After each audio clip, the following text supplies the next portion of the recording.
shoutout ko di gito insan mi iti Alpacaparo ken Sabang Ilocano Pilipinas International 1972, and on behalf of Baguio chapter, Baguio Benguet chapter, pasensya kayo mga kabagi sensista, si kami lang ni Gop Tantan ti nakasampot dito kasi supposed to be it's April 28 kat na yung May 11, so awan di bagis mitat nga simbolo kada kami. So in dawat ni Apo Chairman iti konting message kanda kayo aming kakabagi sensis, kaya I would like to take this opportunity to thank you all.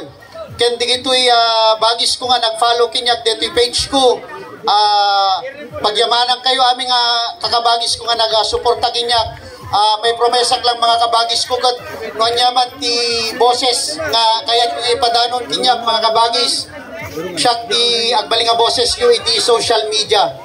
Ken on behalf of the Sabang Ilocano Law Enforcers Group, nang nangruna ken di chairman mi ni Mar Mendoza, ken di kabagis ko nga naggupot ti Balungaw. Apo Chairman Rani, salamat kita kayo.